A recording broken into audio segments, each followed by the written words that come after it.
Fala Potência, mais um Potência Podcast aqui. E esse é o programa, né? Que acaba se tornando uma mentoria a cada programa, Carlos Jorge. Eu tô minha boca tá suja, que eu já cheguei comendo desse programa. Não, é porque, bicho, todo programa agora tu tá comendo, irmão.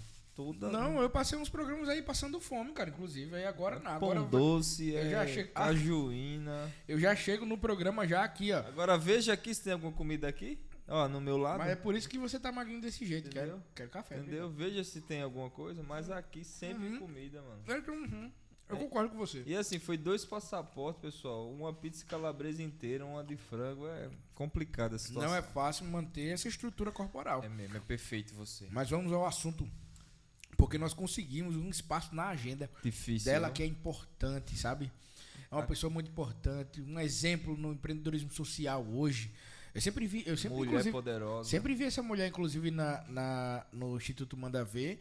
Ela muito séria, sabe? Muito comprometida com o que estava fazendo, assim, tal, tudo mais. Enquanto isso, o cara lá, o fundador, ficava fazendo resenha, bagunçando tudo. Conheço nós. Conheceu não? Não. É um cara que morava no Vegel. Foi da minha época, não. Foi não. Então hoje a gente tá com a honra de receber aqui a Lisânia. Lisânia, seja muito bem-vinda, viu? Ela veio com a camisa igual a minha. Foi mano. mesmo, A gente vai combinando, né? Caraca. Rapaz, a Lisânia, pra quem não conhece, é quem tá dando continuidade à gestão do Instituto Manda Ver, que é o instituto que nasceu com a ideia de transformar o Vegel no lugar mais empreendedor e inovador de Alagoas. Lisânia, seja muito bem-vinda a esse programa. E me diz uma coisa, pra você, quem é a Lisânia? Eu já chego assim, já. Aqui o negócio é potência mesmo, né? Já Faz chega jus ao nome, né? Eu acho que hoje a gente tem uma definição, eu tenho uma definição mais forte sobre isso, né? A gente, começando ali no social, em 2018, né? Quando a gente oficializou tudo no Instituto, tinha muita perspectiva de liderança social, né? Eu acho que a gente fala muito sobre isso. E, para mim, é uma grande virada de chave foi compreender a diferença entre uma liderança social e uma empreendedora ou um empreendedor social. Então, hoje, essa definição de empreendedor social, eu acho que ela é muito mais rica, né? Eu acho que ela é mais autêntica com relação ao trabalho, não só o meu, né? Mas acho que dos colegas que fazem trabalhos semelhantes em comunidades. Por que eu digo isso? Né? Então, enquanto líder social, parece que você está puxando uma corda, né, de um bonde que está passando ali, de uma coisa que é temporal, que é unilateral, que vai acontecer de forma pontual. Né? Quando você fala, agora a Lisânia é uma empreendedora social, né? Quando eu trago esse nome, eu acho que a gente sobe na perspectiva e na visão Longo prazo. a respeito do trabalho que a gente executa. Porque se você for para a palavra empreendedor, a gente está falando da pessoa que busca a oportunidade, né, que ela transpõe os seus limites por uma entrega de qualidade, que eu acho que é muita referência do que a gente tem hoje no Manda Ver, né? E, ao mesmo tempo, tem um trabalho que é o que acontece hoje no Manda Ver, que é um trabalho de legado, né? Eu acho que o Manda Ver, ele entrou numa fase que eu acho que ele não é mais o Carlos que fundou, ele não é a Lisânia que preside, ele não é mais uma única pessoa, né? O Manda Ver é um organismo vivo que se retroalimenta da comunidade, né, e de todos os parceiros que se conectam com a organização em prol da missão de um território. Então, para mim, hoje, a minha melhor definição, né, a partir dessa fase, é empreendedora social. Né? É captação de recursos, é grandeza, é avanço, é tecnologia, é primeiro mundo dentro do terceiro setor, que eu acho que isso é muito único no nosso estado hoje. Só acrescentando, né? Quando a gente fala de empreendedor, então a gente já vai para metas, resultados. E é interessante, para quem não conhece o Manda Ver por dentro, tem tudo isso dentro, né? Tem metas, tem resultados, tem uma busca de excelência. Não é uma empresa que tem fins lucrativos, mas é uma empresa que tem fins de cuidar de uma comunidade ali, ou como um todo. E eu lembro que, das vezes que eu fui lá, eu sempre vejo lá os quadrinhos de meta como uma empresa, né? Como uma empresa qualquer tem lá os metas e resultados. Eu acho que esse foi o grande diferencial, na verdade, desde a fundação do Instituto, né? A gente, lá na mesinha do Subway, comprando um sanduíche. Você está lá há quanto tempo no Instituto? Desde 2018. Foi quando iniciou? Quando formalizou, né, Carlos? Formalmente, né? E aí eu considero a fase de projeto, né? De 2015 para frente, né? Em 2018 foi a formalização e o nosso ingresso com a Rede Gerando Falcões, né? Eu acho que foi o momento o negócio começar a tomar um corpo, e aí a gente tinha um desafio, né? Assim, e eu acho que a grande sacada, eu sempre digo isso muito quando o pessoal fala, mas como que o Manda Ver chegou nisso tudo? Eu acho que o Manda Ver chegou nisso tudo que quando a gente era pequenininho, sem escritório, sem computador, sem mesa, sem patrocinador, sem nada, a gente tinha um negócio no coração, né? Tem que ser grande enquanto ainda é pequeno.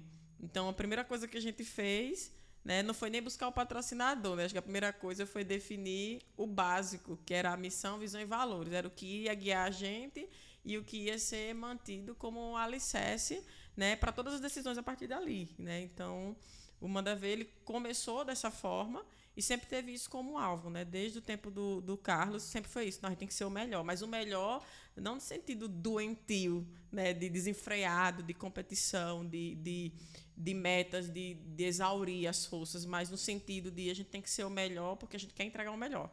Né? E a gente quer mostrar, a gente quer quebrar um paradigma em Alagoas, principalmente, né, que eu acho que o nosso estado tinha muito essa escassez da presença social de uma forma bem estruturada, né, não desmerecendo os colegas que têm outras organizações, mas em regiões, por exemplo, como o Vergel, a gente tinha muita dificuldade de ter um trabalho que tivesse métricas, onde os nossos 2 clientes se sentissem confortáveis. Eu digo assim, né? Porque é cliente nosso quem investe, né? Que a gente tem uma satisfação, tem uma entrega, que é o impacto social, e é cliente nosso o morador da comunidade, que recebe o serviço na ponta. Então, hoje o Manda Ver tem 3 certificações no celular de referência em gestão e transparência, e ano passado foi reconhecido como a melhor ONG do estado de Alagoas em gestão e governança. Né? Esse foi um trabalho desde a fundação, né? Colocando os alicerces. Claro, a gente não conhecia tudo, não sabia fazer tudo, mas tinha a curiosidade de buscar isso, né? Nos voluntários de universidades, né? Nos parceiros como a Ambev, que nos ajudou na gestão, né? Nos mentores que chegavam junto, e a gente queria melhorar isso aqui, esse processo, essa transparência. A gente queria que as pessoas entendessem que o recurso que entrava ele estava sendo bem gerido, bem distribuído, e a entrega, de fato, estava sendo feita para a comunidade.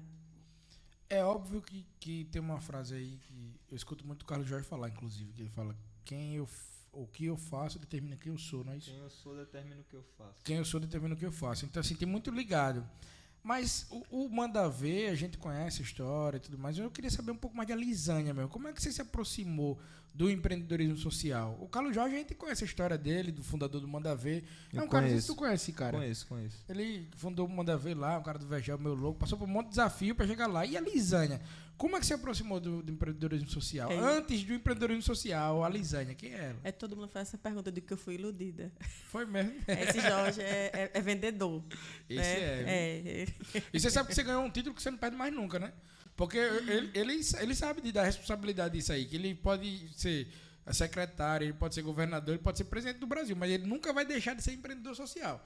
Todo mundo procura ele a vida todinha como empreendedor social, para resolver coisa da comunidade. Até hoje, pode olhar na bio lá, tá sururuzeiro empreendedor social lá. Fazedor de menino. E aí você não tem como perder esse título mais nunca, né? Mas quem era a Alisânia antes do empreendedorismo social? O que fez você se aproximar de tudo isso? Então, assim, eu já venho de uma família muito empreendedora, né? Meu pai e minha mãe sempre tiveram essa veia do empreendedorismo no interior, né? Com vários nichos de negócio eles tiveram. E durante toda a minha infância e adolescência, eu participava dessas construções. Participava de que forma? Porque eu queria trabalhar, porque eu queria ter dinheiro, porque eu queria ter o poder de compra, né? Assim, tinha muito essa ideia na cabeça. Então, meus primeiros trabalhos foram nas empresas dos meus pais. Em algum momento eu estava trabalhando com minha mãe, em outros momentos eu estava trabalhando com meu pai. E aí, quando eu passei para a faculdade, né, fui bolsista aqui em Maceió, eu tive a chance de estagiar aqui na Caixa Econômica, aqui no Farol, na Superintendência. E aí eu fiquei muito empolgada, né? Eu disse, agora eu vou para a capital, né? Agora é um mundo de oportunidades. Qual foi a cidade que você veio? De Coruripe. Coruripe fica a 60 quilômetros, 120 quilômetros de Maceió, né? Pertinho aqui, para quem não conhece. O YouTube não sabe, talvez, a referência. Mas aí é uma cidade aqui perto. Uma hora mais ou menos uma hora, né? Muitas praias bonitas. Inclusive tem um navio que foi naufragado. Como é que chama? Ele tá lá, afundou o navio. O navio que afundou lá perto lá, e é bem conhecido também.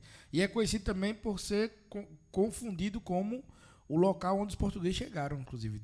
Tem os historiadores, né, que tem Pedro Alves Cabral, queremos você aqui, irmão.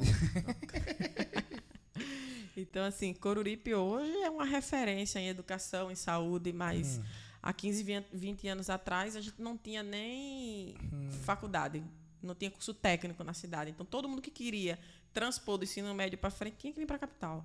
Né? Assim, nos primeiros anos foram viagens que eram aventuras, mas, ao mesmo tempo, eram dolorosas. Né? Em algum momento, eu pensei em desistir. Hoje eu tenho um amigo, por exemplo, que ele é repórter de um canal de TV principal aqui em Maceió, que ele fazia faculdade. E hoje, a primeira vez que eu vi ele na TV, eu me emocionei. Porque a gente vinha no ônibus estudante, e aí eu trabalhava, mas era pouquinho, né? O valor que eu ganhava, eu tinha que pagar a faculdade. Então, às vezes, de noite, a gente não tinha grana para jantar em Maceió, a gente comprava um pacote de gula, a gente dividia, né, no ônibus. E muitas vezes eu ficava, meu Deus, eu vou desistir, que negócio ruim. E quando eu tive essa oportunidade de passar no estágio em Maceió, eu disse, cara, agora eu vou embora, né? Vou tentar uma oportunidade nova, principalmente numa empresa que tinha uma referência, né, na minha área, que eu sou formada em administração. E aí, quando eu disse que vinha para Maceió, meu pai olhou para mim e disse, que massa, incrível, né? Vai lá, deu todo apoio. Ele disse, agora tem uma coisa, você não vai para casa da sua avó. Eu disse, eu vou para onde, né? Ela disse, todos os seus primos vão para casa da sua avó.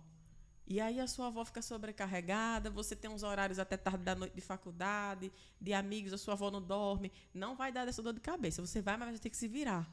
Né? Para mim foi um momento... Foi desafio. Hoje eu compreendo como a melhor coisa que ele fez por mim, mas na época foi dor. Né? E aí eu fiquei morando de favor na casa de uma amiga, né? Num quartinho lá, na verdade, que ela vivia. Né? Minha mãe me ajudava muito. E aí eu já conhecia o Carlos Jorge, com a esposa dele, a gente já era... Mesmo, rapaz, melhora suas amizades, Lícia, viu? Foi uma fase difícil. Melhora suas amizades, esse povo que você tá andando há muito tempo, rapaz. Cuidado, eu falo por experiência. Eu não ando com tu, uma peça Por isso mesmo que eu tô falando. Aí já conhecia ele, mas já conhecia, ele já tinha ideia, essas ideias loucas, já, né? Não, ele já era surtado, ele vendia de tudo. Vou contar uma história dele. Conte. A gente aposto que essa ele nunca contou pra você. Pronto, vai ser um corte. Fica todo mundo em silêncio aí pra sair. Conta a história. Lembranças. Então, ele era um cara que sempre foi empreendedor, né? E aí, naquela fase de fome, dentro do Vegel, né? Do desafio, e ele querendo vencer na vida, ele disse, agora eu vendo perfume importado. E aí ele chegou com os frascos de principal perfume, concorrente, né? da Boticário. Aí disse, Jorge, que perfume é esse? Ele, O Mundo Cheira Jorge. O nome do perfume. Ele mesmo fabricava a fragrância no quintal dele. de casa com a seringuinha assim, ó. E aí, quando ele chegava perto das pessoas, dizia assim, você quer comprar um perfume? Antes da pessoa responder, ele dava uma... Já botava na cara boca. da pessoa assim. Eita, e a pessoa se espantava. Ele disse, o mundo cheira a Jorge. Né, eu conheci ele nessa loucura. Só que aí, né, esse padrão... Você vê de onde vem o padrão de excelência, né? Ele andava com uma camisa social de manga curta, assim. Eu ainda me lembro de Poá. E de segunda a sexta eu vi ele com essa camisa. E eu fiquei curiosa. Eu disse, a mesma camisa. Tu não tira pra lavar, não? O empresário, né? Você não tira pra lavar, não? Ele disse, não, é porque na C&A tava na promoção, eu comprei tudo igual. O importante é ficar bem vestido, né?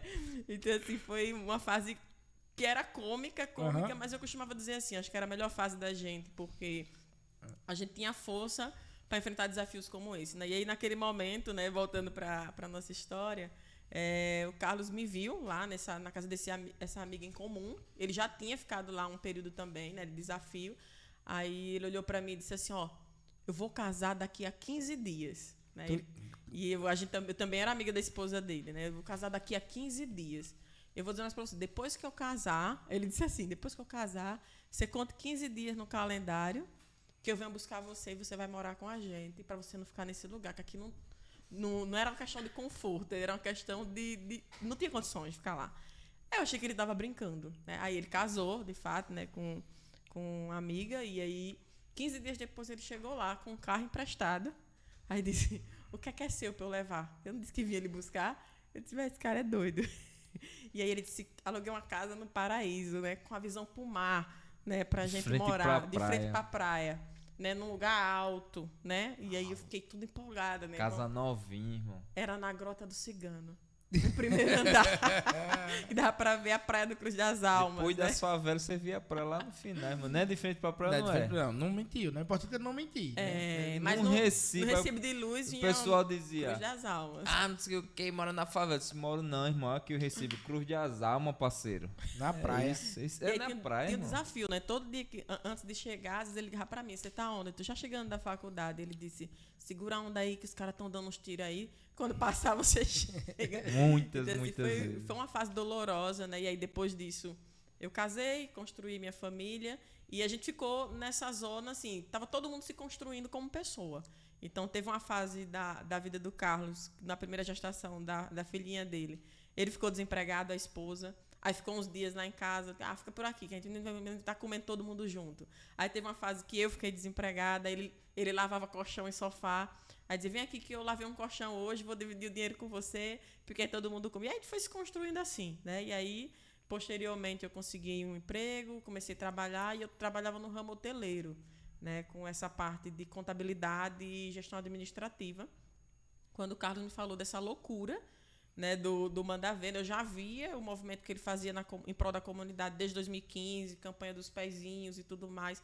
Achava aquilo sensacional, porque meu pai ele sempre foi muito conectado com essa questão de ajudar as pessoas menos favorecidas ou as pessoas que estavam em dificuldade para que ela arrumasse um emprego, para que ela calçasse um sapato. Eu cansei de ver meu pai chegar em casa só de calçar jeans porque deu sapato para alguém calçar para ir para uma entrevista de emprego.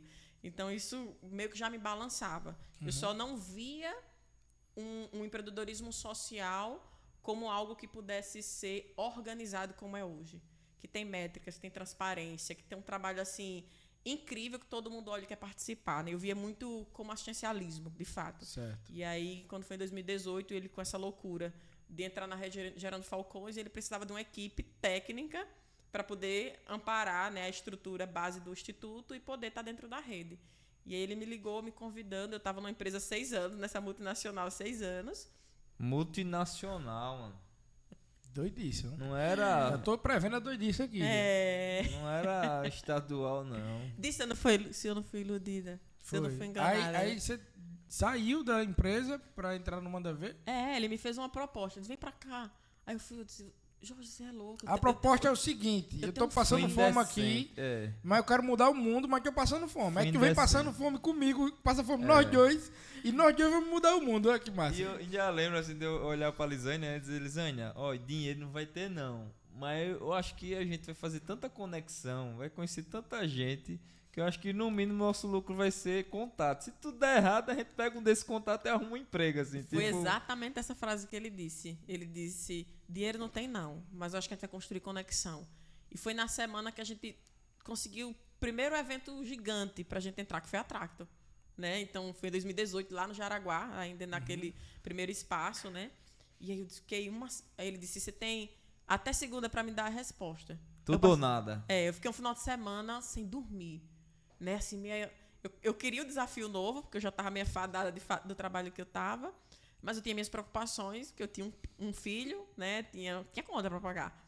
E aí, fiquei ali orando, pedindo uma iluminação da decisão, e aí meu marido olhei para ele e disse, o que você acha? Ele disse, olha, você sabe que o Jorge é muito doido, meu marido também é amigo dele, você sabe que o Jorge é muito doido, ele é insano, né? Mas você gosta do desafio.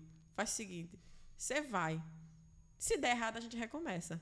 Pronto, então era o que eu precisava da segurança familiar.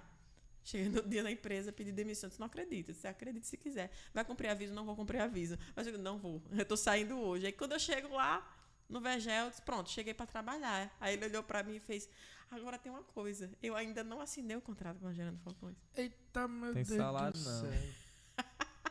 A gente não tem nem CNPJ ainda, a gente não tem estatuto, a gente tem que fazer tudo isso. E tu não tinha seguro-desemprego, não tinha FGTS, não ia ter nada Tinha também. nada, assinei pedindo demissão, eu olhei pra ele e disse, não, ele passou da loucura pra insanidade. E aí foi o nosso desafio, a gente passou acho que os primeiros 40 dias correndo para formalizar o instituto para poder assinar os contratos, os primeiros contratos, né? Que aí era a criação de estatuto, né? Era cartório em greve, mas aí a gente conhecia alguém que conseguiu nos ajudar. A Receita Federal ficou em greve. Parece que tudo estava assim. Caixa Econômica travou a conta bancária do instituto no primeiro aporte. Parece que tudo estava na contramão. Então, assim, foi um trabalho muito árduo, né, no primeiro momento, mas assim, embarquei, agora já era, né? Tinha que chegar junto e tinha que ir longe. Então, assim, acho que o primeiro ano no Manda Ver ele foi muito doloroso, né? Para mim, para o Carlos, para a equipe que estava ali naquele primeiro momento, porque a gente não tinha dinheiro, a gente via a escassez das crianças, né? E a gente nem sabia como mover aquilo tudo, mas eu acho que eram as próprias crianças que não deixavam a gente desistir. Nós éramos a melhor chance que eles tinham naquele momento, né? Isso fincou o coração de todo mundo na causa. Lindo, tô aqui impactado, não sei. Eu conheci essa história, mas com os detalhes assim fica mais interessante, inclusive. Assim, as primeiras oficinas, com a parceria de Engenheiro Falcão, a gente entenderam pra comprar uma bola, mano. Pedi emprestado e tocava lá já com 100 meninos lá, não sei quantos meninos, assim, as oficinas bem precarizadas. Os meninos só ganharam a roupa lá, só a camiseta com o nome Gerando Falcão e Manda Ver ali. E muitas vezes, assim, pra mim era tão impactante que a gente via a mesma mancha da camisa do menino durante 3 ou 4 semanas, porque o menino tinha sabão pra lavar a camisa, mano. Caramba. Eles vinham descalço pra oficina, né? E assim, tinha uma padaria que doava pra gente aquelas torradas secas, que é o reaproveitamento do pão dormido, né? Que era o que a gente dava por menino, que era o que a gente tinha. Então, assim, enquanto o Carlos estava no front, né, tentando buscar fazer esse movimento, eu estava nos bastidores, tentando fechar todas as contas que a gente tinha, tentando espremer o máximo que a gente podia. Quando chegava na sexta, as aulas eram no sábado, no primeiro momento, quando chegava na sexta, eu dizia, Jorge, pelo amor de Deus, a gente não tem o dinheiro do lanche, né? Eu lembro que uma sexta-feira foi muito dolorosa, e a gente não conseguiu o dinheiro do lanche, a gente foi para um shake de uma amiga nossa à noite, e a gente tava lá, e aí de repente chega uma amiga empresária, né, que é admiradora do trabalho, e ela começou a fazer perguntas e fez, o que tá faltando? Aí pra gente foi tipo uma resposta, a gente disse, cara, amanhã não tem lanche pros meninos. Quantas crianças são? Ela, 200. Eu disse, a minha empresa com meus funcionários vai mandar os 200 lanches para amanhã. Aí eu, ufa, outra semana garantida, né? Né? Que os meninos iam ter aquela refeição lá. Realmente um leão por vez, né? Leão. E até porque, assim, existe esse desafio, acho que é recorrente na questão do empreendedorismo social, que é justamente essa manutenção, né? Dos programas, dos projetos sociais. E hoje as instituições vivem exclusivamente das colaborações, né? Então, assim, é muito desafiador, exaustivo, cansativo, dá vontade de parar muitas vezes, porque, assim, e se fosse só as crianças, estava resolvido, caso resolvido, mas a gente sabe que tem todo um ecossistema social, tem a comunidade, tem o poder paralelo, tem não sei o que, tem tantos anos para administrar. E a gente, bicho, eu acho que a gente não vai chegar até o final, assim, dá um desânimo mesmo. Mas, assim, acho que essa frequência o que respalda é o propósito, né? Acho que é o que segura o empreendedor social. Acho que ele pode dizer, bicho, pode faltar tudo, mas a gente sabendo para onde está indo, a gente vai passar essa dor agora e depois a gente vira o jogo. E isso foi muito recorrente no Manda Ver. Eu imagino os desafios que deve ser, né? Porque hoje em dia o Instituto com o nome deve ser difícil. Imagine você que não tinha nome nenhum no começo. E outra coisa, a gente sabe que existe muita gente que quer enganar as pessoas, que quer dar golpe. Verdade. Então, no começo, a gente não tem como saber se você está começando algo para realmente transformar, como você fala, transformar, ou se quer mais uma pessoa fazendo golpe, né? Então, você não tem toda a desconfiança. E até porque, assim, só passando para a Lisânia já, as pessoas, principalmente a gente aqui em Alagoas, não tem uma cultura, né, da filantropia. Sempre as organizações sociais tinham fundamento para um fim político, não sei o quê. Então, assim, acho que essa autogestão, e a Lisânia liderou muito esse processo, né, de profissionalização da instituição e tal, meio que colocou no patamar de autoridade que o cara tem que se submeter ao compliance, à gestão do negócio.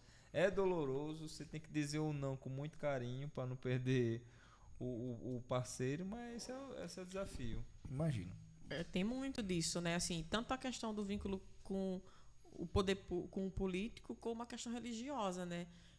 Claro que cada pessoa dentro da organização tem o seu credo, tem as suas conexões, mas a gente precisava deixar a comunidade confortável de entender, ela está num ambiente para a transformação da vida dela, sem uma imposição sobre crença, credo, alienação, qualquer coisa desse tipo, e ao mesmo tempo deixaria qualquer tipo de patrocinador confortável para se conectar à instituição. Né? A gente está falando de empresas que compreendem que se tiver um amparo político, ela não aporta. Se a empresa tem editais que a gente quer participar, a gente tem que fazer uma autodeclaração de que não tem uma conexão religiosa à instituição, né, independente das pessoas. Então, foi difícil fazer essa ruptura, né, foi um trabalho de formiguinha. Hoje ainda é um desafio. Eu costumo dizer assim, o que é que ajudou muito? O voluntariado. O voluntariado é a pessoa apenas que vai lá e faz o trabalho com a criança? Não. O voluntariado é aquele que conecta a gente com a empresa que se torna parceira, né? O voluntariado é aquele que dispõe de tempo para nos ajudar a escrever um edital, que nos faz uma indicação de um patrocínio, né? Então, assim, que é o que a gente costuma dizer nas empresas convencionais, que é meio que o boca a boca, né? Essa venda, né? Você que vai lá na organização e você chega para uma empresa parceira sua, diz, não, apoia o Manda Ver, eu tive lá, galera, é um trabalho sério, né? Assim, faz um negócio...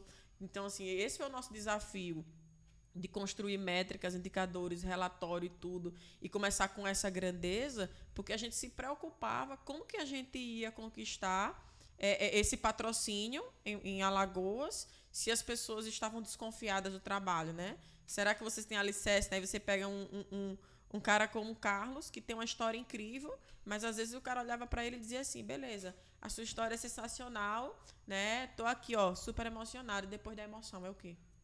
Nem todo mundo ajuda pela causa. Eu costumo dizer hoje que responsabilidade social, que é o que as empresas estão levantando como título, a Conecta tem um setor de responsabilidade social, tal empresa tem um setor. Responsabilidade social deixou de ser algo por uma causa de um território, de um grupo, ou de uma definição de uma intervenção social, e passou a ser um diferencial competitivo para o empresário.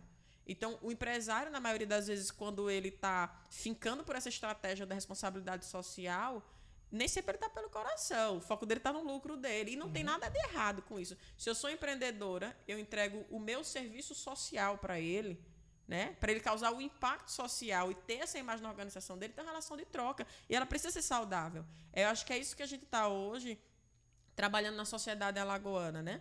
O Manda Ver quer se relacionar por igual com as empresas do segundo setor. Então, a Erickson quer ter responsabilidade social, mas a Erickson não dispõe de uma equipe à parte para fundar algo do zero. Então, a Erickson pode comprar um produto social do Manda Ver e ter a marca do Manda Ver acoplada à empresa dele como uma empresa de responsabilidade social. E aí, criar esse entendimento para o Instituto, acho que foi muito difícil, né, lá no começo, porque no começo você pensa, vou ajudar.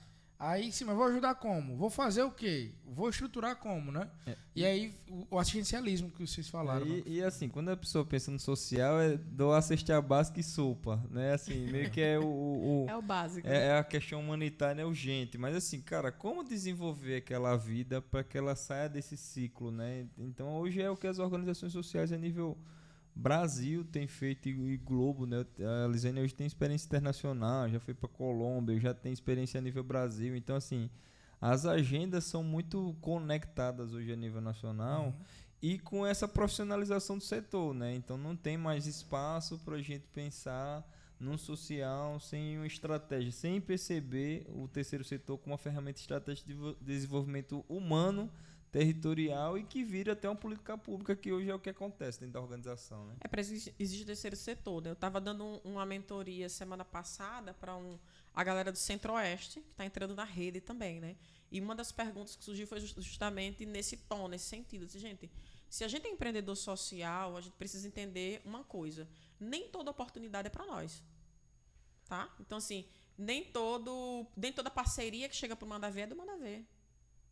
Nem todo parceiro que quer se conectar tem que estar conectado com a gente. Eu tenho certeza que quando alguém quer fazer negócio com a Conecta pensa direitinho se faz sentido, se casa com a missão, se é o serviço que você atua. Qualquer empresa tem essa visão. Para isso você tem a visão e a missão, para você ter o parâmetro por onde você vai olhar suas decisões. Então, o terceiro setor engoliu muito sapo durante muitos anos.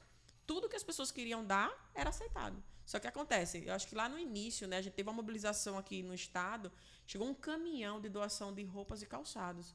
E eu fiquei horrorizada, eu queria ir para a rede, eu queria falar, fiquei brava, falei para ele.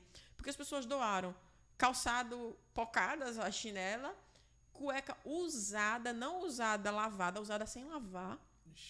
Né? Então, assim, roupas rasgadas ao meio, meio que jogou lá como se as pessoas que são pobres, estão em estado de miséria, elas não são seres humanos. Então, aquilo me trouxe uma indignação, porque eu pensei assim, caramba, nem tudo é pra gente. Então, hoje, quando a pessoa entra em contato, eu quero fazer uma doação, a gente tem um protocolo. É uma doação de quê? A gente começa a fazer perguntas, claro, de uma forma adequada, porque a gente quer saber o que vai chegar e se faz sentido para o nosso público. Né? Não adianta a gente fugir da nossa missão para agradar alguém que quer doar. Às vezes faz mais sentido dizer assim, essa não é a frente que o Instituto atua, mas eu tenho um colega que está na atuação em tal lugar, faz mais sentido para ele. E aí você conecta a outra pessoa. Então, assim, isso é algo que a gente também teve que quebrar como paradigma. Nem tudo é para nós. Né? Nem tudo faz sentido para a organização social absorver e tomar como peito. Né? Acho que todo empreendedor tem os seus critérios. A gente não aceita todo tipo de cliente, a gente não comercializa todo tipo de produto que um fornecedor oferece para a gente. Então, o terceiro setor, para mim, tem a mesma lógica. Nem tudo é para a gente, né? Tudo precisa. Então, assim, quando a gente começou a colocar esses critérios, claro, muita gente fica chateada, né? A gente escutava muito assim, então por que vocês não precisam? Não precisa o quê? Mas não é assim, né? Acho que essa fala do Carlos é o fundamento de muito do que a gente começou a trabalhar, que é entender assim, não. O assistencialismo vem, né, como um piso para o cara. O cara come, quando a gente está com muita fome, né? A gente fica irritado, desatento, né? Fica mexido no nosso sistema biológico. Uhum. Então, a pessoa que está em necessidade, o cérebro dela se torna a barriga. Pensa com o estômago. Então, na hora que você alimenta, você traz a atenção da pessoa. Aí você olha para ela e você começa a trilhar um caminho para ela, ensinar para ela o básico. Qual é o básico que eu costumo dizer? Ensina para ela qual é o significado da palavra oportunidade, porque ela não sabe. Uhum. Não é que ela não quer, ela não sabe o que significa. Entende? Então, a comida ela é primordial, claro, eu acho que ela é o fundamento, mas o que vem depois disso, aí sim, é o desenvolvimento da nossa estratégia para o desenvolvimento humano e do território. Fantástico. Uma vez eu estava conversando com o Carlos Jorge e ele me falou um negócio que sempre ecoa na minha cabeça, que é a gente, na verdade, assim, ele falou, a gente e ele, né, e existe uma obrigação por trás do Instituto, do assistencialismo, que é ensinar as pessoas a receber uma doação. Eu nunca tinha pensado nisso. Porque, tipo, você só dá a doação para a pessoa também que vai receber, muitas vezes ela vende, troca por alguma outra coisa. Tipo, um exemplo, uma casa. Você pega uma casa e a pessoa troca e volta lá pro barraco onde morava, porque para ele não faz sentido ter uma casa naquele momento. E aí, quando o Carlos Jorge falou isso, eu comecei a visualizar de uma forma muito mais ampla, né? Que muitas vezes, realmente, a pessoa tem que aprender a receber aquilo, porque ela está tão necessitada que quando recebe algo que é maior do que o que ela esperava, ela pode se desfazer daquilo, né? Ela pode não dar continuidade àquilo. E aí é muito interessante, porque é um trabalho do Instituto também, né? E é um trabalho assim, muito médio e longo prazo, né? E acho que a palavrinha mágica é desenvolvimento social, né? Você pode começar pelo indivíduo através do seu núcleo familiar, e depois esse núcleo dá certo, ele vai replicando, você vai olhar, você mudou uma comunidade, né? Pegou uma família, mudou.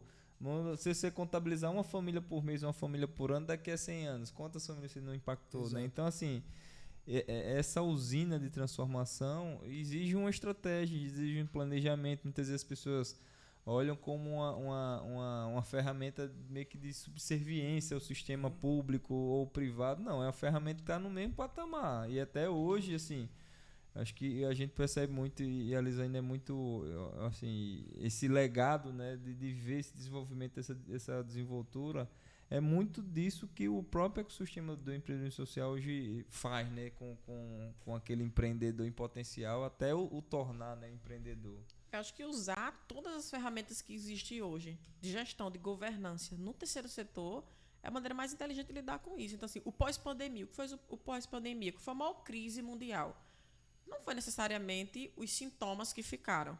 Eu acho que a maior crise foi a crise mental que as pessoas ficaram, né? Uhum. A carga emocional. Essa carga emocional, ela também veio sobre o favelado. Eu acho que veio muito mais intensa, né? Adolescentes que você tem que ficar em casa. Mas, por exemplo, quando eu fico em casa com meu filho, eu tenho o Netflix, eu tenho o Prime, eu tenho internet, eu tenho videogame, eu tenho a TV. E a criança que está na favela tem o quê para ela ficar em casa? Então, se tornou insano ela ficar em casa. E a gente começou a ver o reflexo disso. Então, a primeira virada que a gente deu pós-pandemia foi um investimento pesado através de um patrocínio no psicossocial do Instituto. Né? Era a gente ter uma presença mais forte de uma psicóloga e de um assistente social para começar a pensar no que vinha antes do que a gente queria como estratégia para a família, para o jovem, para a criança. Entende? Então, por exemplo, você falou aí o exemplo da casa. Né? Eu confronto muito as pessoas, principalmente as pessoas que estão viciadas em comunidades, que dizem assim, a gente vai dar casa para pobre e ele vai vender. Eu digo, você sabe o que ele vai vender? Que quando ele está na favela, ele não paga água, ele não paga energia, ele faz fogo de lenha, entendeu? Ele dá o jeito dele. Né? Quando ele está numa casa, ele começa a criar uma série de despesas que ele não tinha antes, do cara se apavora. Isso. Ele não se apavora por causa da casa, ele está feliz por causa da casa. Ele se apavora quando ele começa a ver a responsabilidade. Se ele não pagar energia, não tem energia. No prédio ele não consegue puxar um gato. Né? Ele faz o quê? Ele bota fogo de lenha no apartamento, explode tudo. Né? E agora? Não dá para cozinhar. Então, assim, aí você dá um curso para um jovem.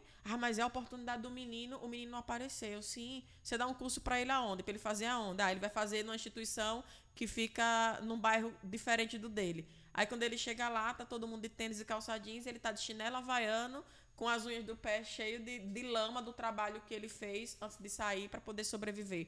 Então, assim, quando a gente vai olhar, a gente costuma fazer a crítica à pessoa, a tá desperdiçando a oportunidade, tá se desfazendo. Então, assim, quando a gente trouxe a presença do social, a gente passou de tratar os sintomas da comunidade e começou a entender a raiz do problema.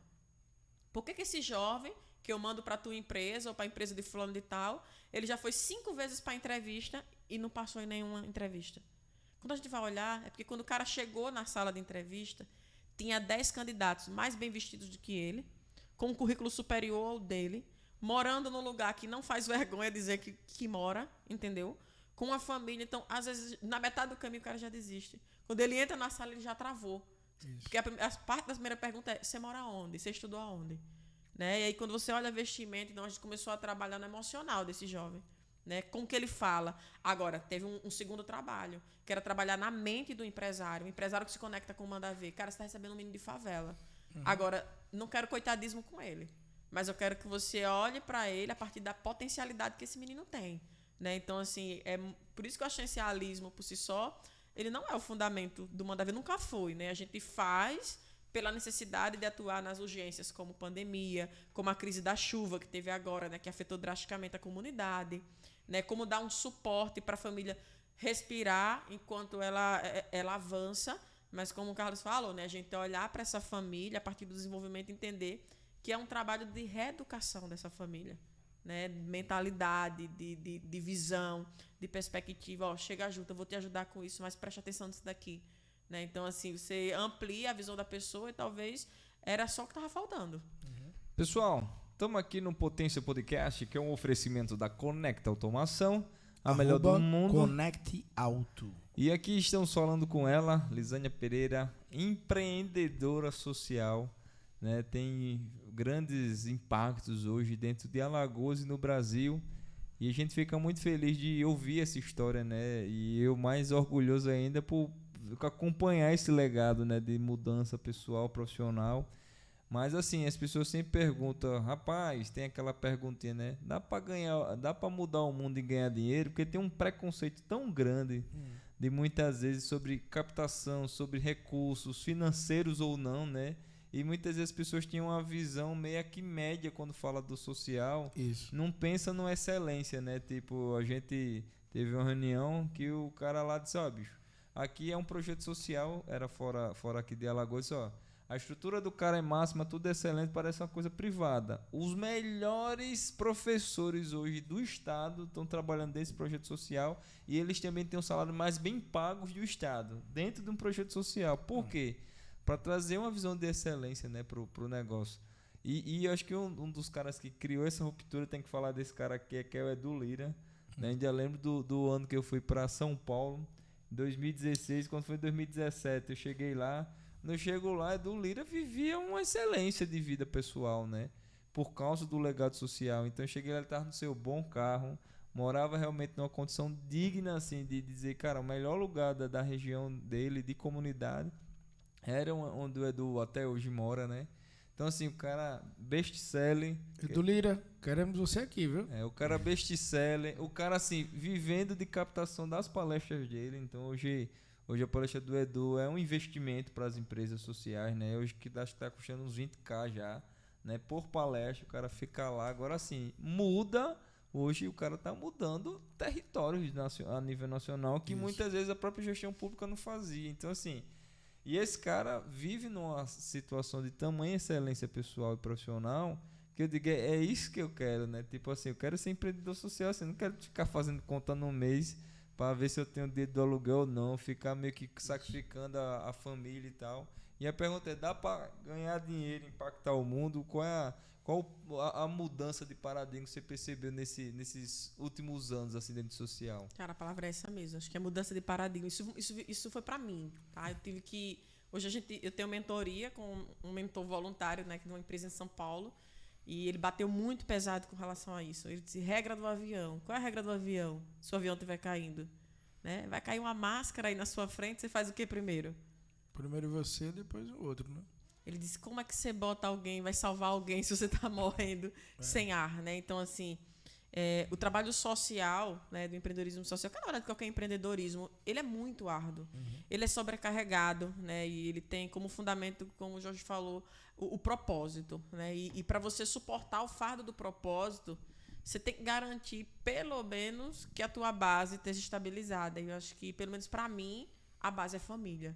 Eu já sou mãe de 2 filhos, né? E os meus filhos estudam, os meus filhos precisam, para eu ter o tempo de dedicação, eles precisam estar numa creche, eles precisam desenvolver, né? Para negociar parte da minha ausência na educação dos meus filhos, eu preciso conseguir contratar um reforço, uma aula, coisas desse tipo, né? E hoje, há uns dias atrás, o meu filho gosta muito de ir para o Mandavé, aí eu sempre pergunto para ele o que ele quer ser quando criança. Ele ainda não sei. Estou esperando, né? Ainda não sei. E às vezes eu fazia algumas provocações. Quer ser médico, quer ser advogado? Isso aqui. Não sei, mãe, não sei. Né? E aí ele tem 10 anos. E aí ele... Outro dia eu estava com ele na favela. Eu disse, venha conhecer a lagoa. Ele ainda não tinha visto a parte da lagoa. Né? E aí eu levei ele até a margem da lagoa para ele ver. Aí ele entrou no carro e olhou para si. Eu já sei o que eu quero ser quando crescer. Aí eu disse, o que você quer ser quando crescer? Ele disse, eu quero continuar o trabalho da mamãe. Aí eu...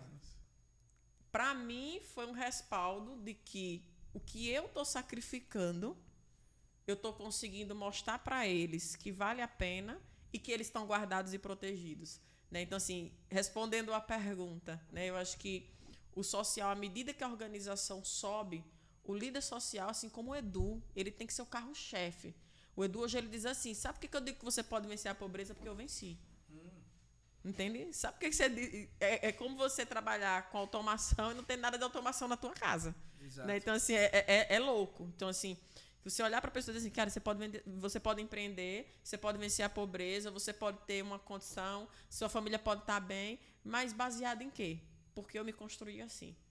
Agora, claro, né, que uma organização como a nossa, que tem todos os fundamentos de gestão, de transparência, de governança, segue todos os parâmetros de mercado. E do mesmo jeito que qualquer outra empresa no mercado hoje, as organizações também têm os seus parâmetros, por exemplo, tem os seus pisos de salário, tem a forma como pode acontecer bônus. Então, hoje a gente olha para o profissional que está no Mandavé e a gente consegue trabalhar esse profissional, dizer assim, por que eu quero esse cara que é melhor? Né? Como o Jorge colocou o exemplo da outra organização, eu quero melhor, porque se eu tiver o melhor, eu consigo cobrar o melhor para o meu atendido. Então, hoje as nossas crianças se desenvolvem em outro patamar, porque eu tenho profissionais que, de fato, são da área, são competentes. Então, não tem que tem um custo, né? Claro que tem um custo, o cara tem uma vida. Né? O cara, claro que o voluntariado ele é incrível, ele é sensacional, ele é fundamental para qualquer organização. Mas o voluntariado ele tem um limite. Né? O cara também tem outras obrigações. Exato. Então, assim, dá para trabalhar no terceiro setor e você ter uma vida estruturada, com estratégia, trabalho duro, com visão, sendo empreendedor. Acho que a palavra diz tudo, né? Quando você empreende, você avança. Pois é, e eu vendo você falando aí, seu olho começa a brilhar. Eu vejo desse cara que tá do meu lado aqui também o olho brilhando. Tu não sente falta não disso não na tua vida? Só o primeiro ano. Já tô me acostumando. Já tá se acostumando. Até porque, assim, dentro dessa transição que eu fiz, né, de profissional, foi muito difícil. Várias vezes até a gente conflituou, assim, dizer, cara, é muito complicado, né, essa transição, porque é o meu filho, né, assim, eu peguei no colo, né, fui sem grana, Aí 2015, aí idealizei finalzinho de 2014, fundei 2015, aí 2016, início de 2016 você fala, aí você fica se agendando. Não, semana que vem eu vou desistir, porque não aguento mais, né? Você vai tentando, tá? Aí chega 2017, você tem essa chance, né? Essa esperança do Gerando Falcões. A gente fez Gerando Falcões e tal. Então, assim, pra mim é muito prazeroso. Hoje não tá mais. Eu acho que eu consegui já amadurecer nisso. E eu fico ansiando qual o dia que a Lisane vai sair, por exemplo. Claro que eu não quero que isso aconteça, não por questões pessoais, mas assim, dizendo, bicho, pra dizer, velho. Passou o bastão, né? A sucessão foi tão boa aí, assim dizer. A gente teve uma mentoria com o Itaú Social, né? E por um edital que a gente passou, a gente ficou mentoreado por eles. E o mentor do Itaú Social, ele dizia assim: sabe quando uma organização ela chega no nível de maturidade que ela está consolidada? Quando a figura do líder não está vinculada mais à imagem da organização. Isso. Ela disse, pô, a gente está chegando aí. Porque hoje, se você perguntar para mim, quem fundou o Criança Esperança? Eu não sei. Eu não consigo lhe dizer. A Unicef também não sei. Talvez, se a gente pesquisar, a gente sabe quem está presidindo. Então, assim, na hora que eu falei, na hora que o Manda Ver começou a se tornar esse organismo vivo, que ele não é eu, ele não é o Carlos, ele não é ninguém, ele é um organismo que está ali e que a gente só está ajustando, né? Eu acho que esse filho completou 18 anos e agora tudo que a gente faz é dar conselhos, né? Conselhos sobre os próximos passos, mas a gente não precisa mais colocar comida na boca, a gente precisa mais ensinar a andar. Então, acho que isso é grande para ele, que fundou, né? Que começou esse legado, que fez essa ruptura. Isso é grande para mim, porque eu entendo que no dia que eu não for mais estar lá, a organização continua de pé, continua com o seu propósito muito vivo, né? E ela vai ter um teto, né? Na hora que eu acho que foi um desafio para mim, na hora que ele me entregou o Manda Ver, eu surtei. Eu fiquei uns meses em crise porque a gente tem personalidade diferente, né? Então significa que a gente tem dons e talentos completamente diferentes. Pô, o Carlos é o cara da mídia, é o cara do Instagram. Agora só que eu odeio o telefone, né? Eu gosto de trabalhar no computador, então agora eu sou obrigada pelo exercício da função, a vir por fronte da mídia, né? Da mídia televisão, da mídia social. Então, assim, isso foi um confronto interno para mim, mas ao mesmo tempo... Tá saindo muito bem, viu? Só dizendo aqui que tá saindo muito bem. Tô vendo aqui na prática, né? Mas ao mesmo tempo foi um teto, né? A gente brinca até, depois que eu saí, as coisas só melhoraram. É porque precisava de uma mulher. Isso aí concordo com você. Uma mulher Você sabia que... É o quê? Você sabia que na Connect, quase 50% do time são mulheres? E nós somos uma empresa de um setor totalmente machista, assim, muito ligado ao homem, que é a área de elétrica, de eletrônica, essa parte é muito masculinizada o setor. Pra você ter ideia, tem clientes nossos que não tem banheiro feminino. Cara. E as meninas que trabalham comigo têm que enfrentar esse primeiro desafio. É um desafio tão básico, mas elas chegam e não tem um banheiro para elas. Não tem. Hoje a gente está na contramão. Nós achamos mais de 80% dos colaboradores do Instituto hoje são mulheres. E as lideranças também. O meu objetivo é esse, é aumentar cada vez mais a quantidade de mulheres dentro da minha empresa. O meu setor hoje de qualidade e planejamento, ele é praticamente 100% mulher. Eu não, sou igual o Caio Castro, 50% e 50% aí. Mas acho que essa questão da Caio mulher... Caio Castro, queremos você aqui no Potência Podcast. A gente paga a pizza. A pizza que a gente comprar aqui, a gente paga metade. Paga metade, Caio Castro. Queremos você aqui. Essa questão da mulher na governança e nas lideranças, acho que ela não é só uma questão do gênero.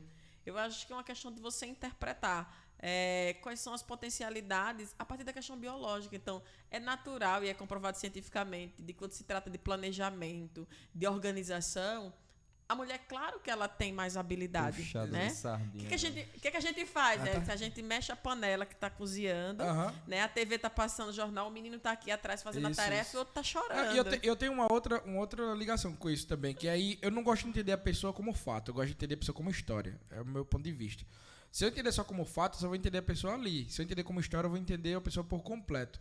E se a gente olhar na história da mulher, eu posso dizer como exemplo minha mãe, minha esposa, minha filha hoje, é que vocês passam a vida toda sendo minimizadas algumas coisas. Tipo, não faz isso não que é coisa de menino. Não sobe aí não que é coisa de menino. Não faz isso não. Aí acaba sendo segurado. A um ponto que vocês estão tão preparados para fazer tudo aquilo que na hora que solta... O negócio é bom. Aí começa a fazer de tudo. Eu vi uma reportagem incrível, né, de Israel, de uma mulher muito poderosa, né, e ela dando entrevista, 8 filhos, menos de 30 anos, linda, esteticamente falando. E o repórter perguntou para ela qual era o segredo daquilo ali. Ela disse, olha, na minha região, no meu país, né, Israel, os homens compreenderam qual é o papel da mulher. Então, nós somos tratadas na maior excelência possível, porque o homem compreendeu que o caráter dos filhos dele é formado por nós. Eu achei aquilo muito profundo. Ele disse, até os 2 anos o caráter da criança está sendo formado, e até os 2 anos ele está com quem? Ele está com a mãe, ele está com a mulher. Então, se o cara quer deixar um legado para um filho, principalmente do sexo masculino, ele precisa entender que o caráter desse filho não está sendo formado por ele está na rua trabalhando. Exato. Então eles trabalham uma autovalorização da mulher, não por ela ser mulher, né, por uma questão de ser frágil, coisa assim, porque ele compreende qual é a entrega dele com relação aos filhos, que são os sucessores. Eu achei isso incrível. É uma visão que, infelizmente, ainda não tem muito na nossa cultura também, ocidental, né? Mas ele está vencendo aos poucos. Inclusive, no setor que eu trabalho, a gente está vendo cada vez mais a boa inserção da mulher dentro do setor e sendo respeitada, que era o mais difícil, né? Porque não era difícil a mulher entrar. É porque o que eu vi muito no mercado, e eu converso com as meninas que trabalham comigo, é que as mulheres tentavam entrar, mas era um ambiente muito machista, muito preconceituoso, um ambiente muito fácil para assédio, e isso desencorajava a maioria das mulheres. Então elas desistiam simplesmente. Então o setor nunca ia mudando. Aí apareceram algumas mulheres que foram mais corajosas, compraram essa briga de início, e aí acabaram trazendo o respeito, um certo nivelamento. Aí as outras começam a ter iniciação. E eu acho incrível isso. Eu fui questionada sobre isso, né? Porque assim, a minha segunda filha nasceu, eu estava com 2 anos no Manda Ver. Né? E foi até o Edu me fez essa pergunta, disse, como foi para você passar por uma gestação dentro da organização social? Como você se sentiu como mulher? Eu disse, Edu, o meu primeiro filho eu trabalhava em outra empresa. Eu fui humilhada, né? A chefe era uma chefe mulher, e ela foi muito incompreensiva, mesmo eu nunca dando trabalho como gestante, trabalhei até o último minuto tudo. E aquilo foi muito confrontante para mim. Na hora que eu estava no instituto, que eu digo, tô gestante, o que é que mudou para mim como profissional? Nada. Quando eu digo não mudou nada, de uma forma positiva, né? Fui respeitada o tempo inteiro. Não fui excluída de nada, muito pelo contrário. Acho que eu fui chegando nos 45 do segundo tempo, prestes a ter, nas últimas reuniões estratégicas, eu e o Carlos Jorge, aí ele olhava para o parceiro e dizia, será que você pode acelerar esse documento que eu preciso que ela termine isso, que ela vai já ter neném, a pessoa, ela vai deixar a neném estar aqui? Ele, claro que ela está aqui, o cérebro dela está aqui, ela está aqui, né? A gente percebia que às vezes as pessoas se espantavam porque esperava que, por eu estar gestante, estar pertinho de ter o filho, eu já tinha que começar a ser excluída das coisas por incapacidade, por não sei o quê. E não, em todo o tempo, isso eu fui replicando, né, com outras colaboradoras que também estiveram no Instituto Gestante e que se sentiram super acolhidas. E que não desceu o desempenho, muito pelo contrário. Acho que criou uma fidelidade no coração pela missão e pela causa, justamente porque o ambiente estava propício para essas mulheres. Incrível, né? Incrível. The best. O papo aqui. Eu tô vendo que o Carlos Jorge tá ficando cada vez mais se segurando, que ele quer ser o forte, sabe? Cada vez ele tá aqui mais se segurando.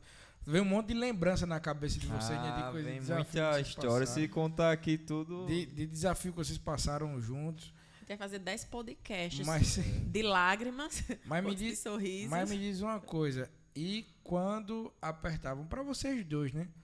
Quando a fome era em vocês, como é que era lidar com isso? Porque quando vocês, eu posso dizer que vocês são responsáveis por acabar com a fome de um monte de gente lá no Vegel, né? Mas quando a fome estava com vocês, como é que ia lidar com isso? Como é que ia chegar com essa mesma energia para trabalhar? Quando a fome que eu falo é dar errado, não é só faltar comida, não. É faltar comida, é o boleto estar vencido, é o carro não ter combustível, é não ter o carro, sabe? A gente dividiu tudo. Eu acho que... Eu falo sobre isso até hoje. Eu acho que uma das grandes honras que eu tenho dentro do Instituto em falar sobre isso. De vez em quando eu estou lá, chamando a atenção de um colaborador e trazendo isso. Eu disse, cara, desde o tempo do Carlos Jorge, né, sempre foi assim com relação ao colaborador. Né? Eu acho que uma das coisas que nunca existiu foi a questão do egoísmo. Nem de ser egocêntrico no sentido do que a gente conquistava. Então, a gente dividiu as dores e dividiu as glórias. Então, assim, quando ele estava a pé, eu tinha uma motozinha, né? Quando a gente não tinha almoço, a tia dele trazia uma marmita naquele depósito de sorvete com salame, porque não dava às vezes para comprar o frango ou a carne, e a gente dividia. Tinha gente que se escandalizava, porque o presidente da organização, o fundador, sentava com 1 ou 2 colaboradores para dividir uma marmita, né? Às vezes, quando eu podia comprar, eu comprava, quando era ele, e assim a gente foi trocando essa figurinha, né? Então, quando era a minha família que precisava, ele socorria, quando era dele, eu socorria, a gente foi se ajudando. Então, acho que a irmandade, a lealdade de tudo que a gente construiu no início, né, do que estava fundamentado. E aqui eu não me refiro só a mim e a ele. Os primeiros colaboradores do Instituto também estavam nesse ciclo, né? Então, era um familiar que desempregou e a pessoa estava desesperada, trabalhando numa ONG e vendo o pai passando fome. Será que a gente não consegue dar uma cestinha? Consegue. Vamos tentar assistir essa família para a pessoa ficar bem e ela conseguir fazer a entrega dela. Então, a gente pensou muito nesse sentido, né? Quando ele começou a captar os primeiros recursos de parceria, ele tinha a chance de dizer assim, não, isso aqui eu vou ficar para mim, porque está sendo direcionado. Até quando eu vi um visitante chegar e dizer assim, eu estou te dando esse dinheiro, não é para ONG, eu estou te dando para tu comprar uma bermuda e um tênis para você. Ele chegou lá e fez, ei, comprar ali o lanche dos meninos, tá faltando. Eu disse, mas o cara disse que é para tu comprar um sapato, que teu sapato. Ele, não, mas aí o lanche dos meninos. Então, assim, esse olhar, né, esse comportamento, acho que essa atitude, na verdade, de dividir tudo o tempo todo, uma vez se tornou uma família. E na família é assim, quando um está trabalhando, outro está desempregado, outro chegar junto, né? Acho que o Edu fala muito sobre isso, ninguém solta a mão de ninguém, né? E a gente ficou nesse jogo, foi doloroso, né? E por esse fardo emocional que a gente carregou por muito tempo, às vezes aconteciam os conflitos, do desgaste emocional. Mas eu dizia para ele, ó, nós vamos botar um parâmetro aqui. Se chegar no limite de acabar a amizade, é melhor acabar o negócio. Que a amizade começou primeiro do que o negócio. Né? Tenta acabar o negócio. Né? A gente briga e a Arenga é a esposa dele e fala pra mim assim, eu nem me meto em vocês dois. Vocês estão muito parecidos. Vocês Arenga, ficam bravos um com o outro, sei o que. Daqui a pouco estão tudo conversando aí, tudo já trocando ideia. Eu digo, então deixa a gente. Tudo falsidade. Ela dizia assim, ele é o seu marido de trabalho, porque vocês arengam lá, brigam e daqui a pouco estão se falando de novo. Eu digo, faz parte da construção. E tu, quando a fome era contigo, como é que era? Ah, assim, é porque a gente que vê de onde veio, meio que isso é muito natural, sabe? A gente lidar tanto com a escassez como a bonança, assim. Não muda na essência a gente. A gente vai estar numa Ferrari, eu numa mansão, sinceramente, o sentimento é o mesmo, assim. Ou eu não ter nada, tipo... né, passei uns dias desempregado aí, eu tava de motinha, mano, eu vim tocar minha vida e eu vou me amarrar aí, sabe, porque na essência, o foco não é esse, não é grana, não é status, não é estrutura, as pessoas que interpretam isso, né, é verdade. Eita, agora foi pro Luciano Huck, o cara tá intocável, né, tá no sucesso, bicho, na essência, eu compro na mesma padaria, desde quando eu nasci, né, os vizinhos lá, rapaz, o secretário nessa padaria. E eu nasci e criei aqui, é a padaria que eu gosto. Assim, a minha rotina não alterou nada, sabe? Então é uma coisa muito natural que assim, a gente carrega isso como valor, né? Isso não é um status assim da gente ter chegado onde chegou e assim, não foi um crescimento só. Porque a minha maior glória é o que eu digo a todo mundo, eu vejo de alguém dar certo, velho. Quando eu vejo alguém dar certo, isso realmente é maravilhoso, né? Essa sucessão, esse legado, assim, você pegar um cara que não tinha chance nenhuma, e esse cara como o Renato, né? Foi colaborador do Traco, né? Não tinha chance nenhuma, tipo a Lisânia, né? Vinha lá de Cururipe, né? Então, assim, bicho, o legado também da honra, do respeito, do cuidado. Existe o confronto, existe, irmão. Tem que confrontar mesmo, vai ter que ter maturidade para lidar com as crises, com temperamento. Aí o cara diz, lidar com gente é difícil. Não é difícil, assim. É uma decisão de você amar e suportar, mano. Tem que suportar, é um processo natural. E a gente que está no chat de líder, o meu amigo, o mais comum é a gestão de pessoas, não tem o que fazer. Então, assim, são interpretações também que muitas vezes as pessoas concluem, mas construir esse legado de autoridade, tipo hoje. Então, na gestão pública, né? Véi, assim, na essência não mudou nada, a responsabilidade muda, né? A estratégia muda, sem ser empreendedor social é um eixo totalmente diferente, tá na gestão pública as variáveis são muito maiores, eu acho que até nas questões emocionais, mas o status, ou a figura de autoridade adquirir uma posição. Acho que é isso que o Manda Ver faz, né? O Manda Ver ele tem essa excelência e essa cultura hoje, e a comunidade percebeu isso. E isso não é só para mim, para Lisânia. A gente quer ver também uma geração e um povo sendo transformado por esse legado, né? Então, assim, é de uma seriedade que acontece as coisas. E para nós que viu pequenininho e crescer tão rápido, a gente não esperava. E é nas coisas pequenas, sabe? Porque aí a pessoa, eita, agora ela comprou um iPhone. Cara, pra mim, tá ligando, desligando, mandando mensagem, recebendo. Mas qual é o lance do iPhone? É a minha equipe de comunicação. Caramba, Lisânia, que vídeo horrível, sem qualidade. Nem escuta isso. Entende? Então, assim, você começa a entender... Eu compartilho da mesma situação. Exato. Comprei meu iPhone faz uma semana, né, Marco? Mais ou menos. Uma semana. Mas esse aí você comprou por causa de inveja. E aí, não, e por quê? Porque foi também comunicação também. O Marcos me cobrava direto aqui, porque a gente precisava criar conteúdo aqui para esse podcast. Exato. Mas o que vocês estão falando é verdade, não Entendeu? só dentro do empreendedorismo social, da vida. É de forma Dinheiro, geral, cara. velho, não vai mudar. A pessoa gente, olha né? pra você e diz, aí você diz assim, caramba, tu tá fazendo academia agora o cara é fit. Não, talvez tu tá com colesterol alto, né? É uma questão de saúde. Então, assim... O meu caso, por exemplo, o meu do Exato. Marcos, ele teve Marcos tá dizendo aqui com ele Você também. tá bem, pô. Olha a barriga dividida aí. Mas foi o que o Carlos falou, né? Acho Aham. que são as interpretações. Então, assim, se eu quero melhor para a comunidade, como que eu entrego a melhor imagem sem um melhor equipamento? Como que eu entrego a melhor aula para o menino ficar 1h30 com um calor enorme se eu não tenho ar-condicionado numa sala? Verdade. E viver na média é horrível, né? Você viver naquele... Pô, bicho, cara, assim... Véi, por que você tá me proibindo de ter um celular, um iPhone? Tipo assim, as pessoas querem lhe proibir melhorar. Não, bicho, deixa... Sabe nem como é que a gente vai pagar, né? É assim, deixa eu melhorar, caramba. O dinheiro é justo, tipo a Lisânia, né? Faz captações de editais, né? Tem palestras, tem não sei o que. Tem tanta forma do empreendedor social de se manter. Então, assim... bicho, viver essa visão de excelência hoje é uma mudança de paradigma, de discussão muito grande, assim.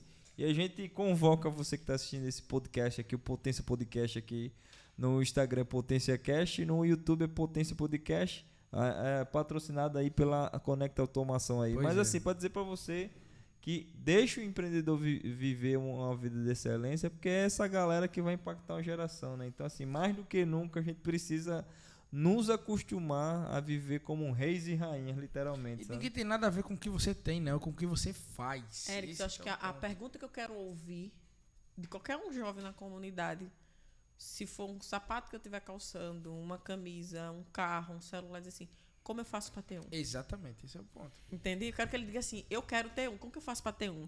Aí ele sacou, entendeu? Eu não quero que ele se espante, eu quero que ele sinta que ele pode ter, entendeu? Exato. Como que eu faço para ter um? Uma coisa legal, que eu posso trazer o vínculo agora como um empresário, né? No ponto específico da história. A gente estava falando aqui sobre a questão de que o dinheiro não muda a essência da pessoa. Primeiro ponto. Tem tudo a ver com o empreendedorismo, não só social, mas pensando como empresa mesmo. E que tenha um fim lucrativo toda empresa está em busca do lucro realmente. Senão a gente não sobrevive. Mas todas as vezes, e aí desde o começo a minha empresa tem essa cultura, nós nunca focamos no dinheiro. Tanto é que por muitos anos todo o lucro da empresa foi só reinvestido, porque o nosso concorrente tem 40 anos de mercado, 30 anos de mercado. A gente completou 10 agora. Se a gente não reinvestisse, a gente não tem músculo suficiente para lutar contra eles. Quer dizer, para trabalhar do lado deles, a gente nunca derrubar os concorrentes. A gente quer ser igual e poder mostrar um serviço com a mesma excelência. Ou comprar eles. Ou comprar ele. E realmente, quando o foco não é o dinheiro, você se desenvolve muito mais rápido. Esse é o primeiro ponto. E o segundo ponto é que a gente tem que ser a mesma pessoa em todo ponto. E aí eu posso dar a minha experiência de vida. Eu já fui o cara que não tinha nada na conta, saldo negativo, e eu fui uma pessoa. E eu já fui o cara que tinha 100 mil reais na conta lá, guardado, e eu fui outra pessoa realmente de início, porque acho que a gente passa por um processo de maturidade.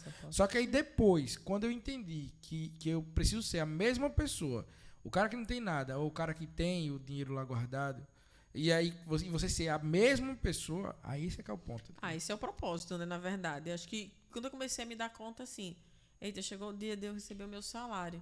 E eu esqueci que ele estava na conta, só lembrei, porque os boletos começaram a chegar. Uhum. Eu disse, pô, agora eu tô vivendo um propósito. Isso. Porque significa que eu não tô na expectativa de trabalhar o mês todo pelo dia do pagamento, né? Eu tô na expectativa de trabalhar o mês todo para que a minha entrega seja aquilo que eu planejei para ser. Show de bola. E eu posso dizer aqui pra você uma dica.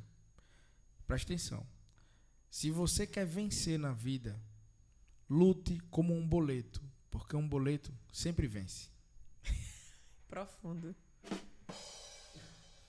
Cara, tá ficando bom, vamos ver. Então eu já sei até onde tá o Rapaz, negócio. Tá treinado. Palmas pra mim, palmas pra mim.